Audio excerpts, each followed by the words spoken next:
Nawal El-Saadawi adalah seorang dokter berbangsa Mesir, dan ia terkenal di seluruh dunia sebagai novelis dan pejuang hak-hak wanita atau feminis.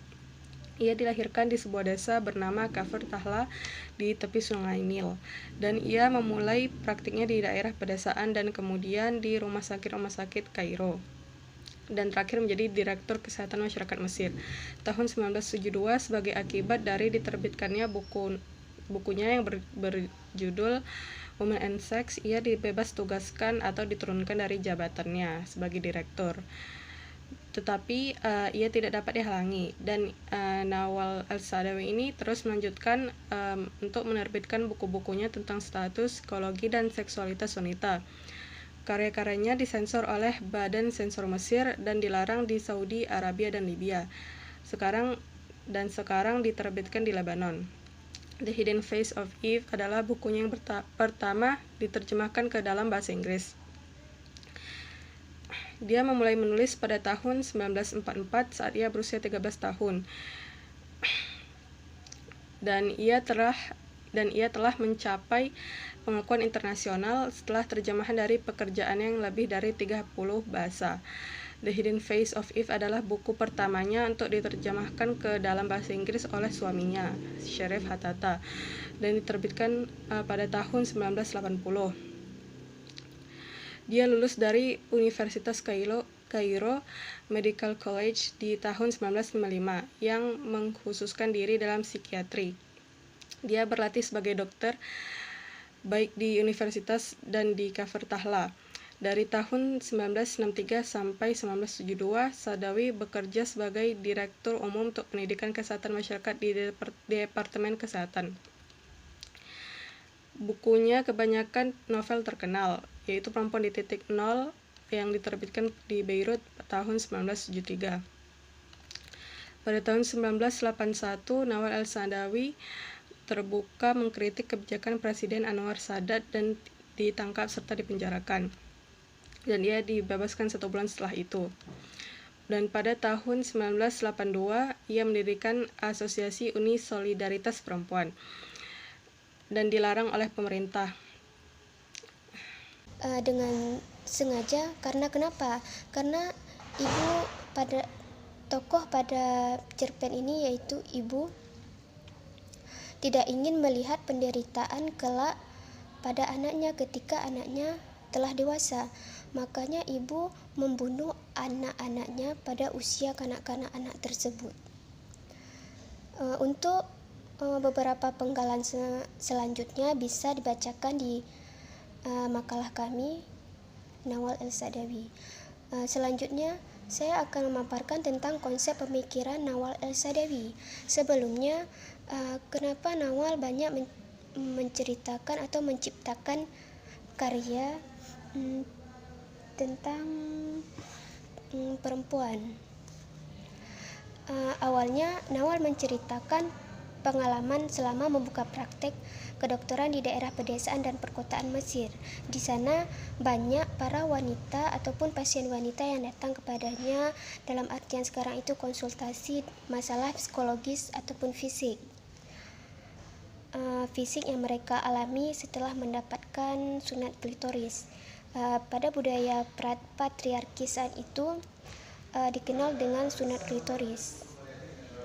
Apa itu sunat klitoris? Kawan-kawan bisa mencari sumbernya di Google ataupun membaca isi dari makalah kami. Sebagai seorang tokoh yang tak kenal lelah dalam memperjuangkan hak-hak perempuan dan aktivis pergerakan pembebasan kaum perempuan, El-Saadawi bahu-membahu untuk mengadvokasi kepada kaum perempuan di dunia bahwa pembebasan kaum perempuan dari patriarki budaya masyarakat dan belenggu sistem sosial yang ada hanya bisa dilakukan oleh kaum perempuan itu sendiri. Perempuan itu harus kuat, dimulai dari pribadinya masing-masing. Konsep pemikiran Nawal El-Saadawi tentang feminisme bisa dilihat dari tujuan ia mendirikan organisasi perempuan AWSA, Arabic Women Solidarity Association. Menurut asumsinya, feminisme adalah mengungkapkan pemikirannya tidak jarang harus menolak norma-norma yang telah mapan. Bahkan ia berani berseberangan dengan pemerintah Mesir dan menjadikan sebagai oposisinya terhadap segala kebijakan pemerintah. tradisi masyarakat yang bertentangan dengan nalar dan keyakinannya beserta tidak menguntungkan bagi perjuangan kaum perempuan. Untuk lebih jelasnya bisa membaca makalah kami yang telah kami kirim di grup. Untuk materi selanjutnya akan dilanjutkan oleh rekan saya Rozanatul Aini. Assalamualaikum warahmatullahi wabarakatuh. Perkenalkan, nama saya Rozanatul Aini. Saya dari kelompok 6 dengan judul makalah kami Nawal El-Sa'dawi. Baiklah, nomor 4, karakteristik unsur-unsur dalam novel-novel karya Nawal El-Sa'dawi. Saya akan menjelaskan tentang identitas perempuan yang dinumber-duakan. Dalam budaya patriarki, seorang perempuan dianggap sebagai makhluk nomor 2. Konstruksi masyarakat yang menganggap bahwa wilayah perempuan adalah pada arena domestik menciptakan suatu hubungan yang terdominasi dan tersubordinasi. Hubungan antara perempuan dan laki-laki yang bersifat hierarki, yakni laki-laki berada pada kedudukan yang didominankan, sedangkan perempuan berada pada kedudukan subordinat, yaitu bisa dikatakan dengan laki-laki yang menentukan sedangkan perempuan yang ditentukan. Akibat adanya ketimpangan relasi ini, tak jarang perempuan dibatasi ruang geraknya antara privat dan publik. Yakni privat bermuara pada wilayah rumah tangga yang stereotipnya diperuntukkan bagi perempuan. Kemudian wilayah publik seperti lapangan kerja dan negara diperuntukkan bagi laki-laki. Budaya patriarki juga yang membuat perempuan inferior lantaran tubuhnya. Keadaan inilah yang membuat perempuan mengalami diskriminasi dalam segala hal, baik ekonomi, politik maupun sosial. Diskriminasi perempuan dalam aspek sosial, ekonomi, dan politik. Masih segar dalam ingatan kita, beberapa waktu lalu berbagai negara di belahan bumi mengadakan demonstrasi besar-besaran melawan kekerasan terhadap perempuan atau yang dikenal dengan istilah femicide. Di Indonesia sendiri, angka kekerasan terhadap perempuan meningkat drastis menurut catatan akhir tahun 2014.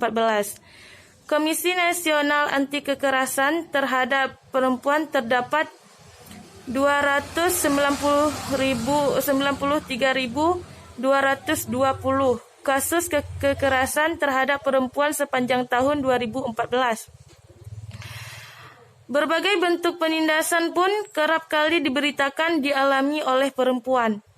Penindasan tersebut dapat dialami dengan berbagai bentuk, mulai dari kekerasan dalam rumah tangga, pemerkosaan, serta pemecatan di tempat kerja. Tidak jarang pula kita sering disuguhi berita dengan berita diskriminasi lainnya. Dalam budaya patriarki, identitas perempuan diidentikan dengan sifat lemah lembut dan membutuhkan perlindungan untuk membuatnya semakin lemah dan mudah didominasi. Mitos yang diciptakan tentang perempuan dalam budaya patriarki menghalangi perempuan untuk mengembangkan kekuatan serta potensi yang ada pada tubuhnya, dan bukan untuk membuatnya kuat serta mampu bertahan dan berkreasi dalam menghadapi ketidakpastian hidup. Di dalam budaya patriarki, kelemahan tubuh perempuan bisa dijadikan sebagai kelemahan absolut sebagai jenis kelamin kedua.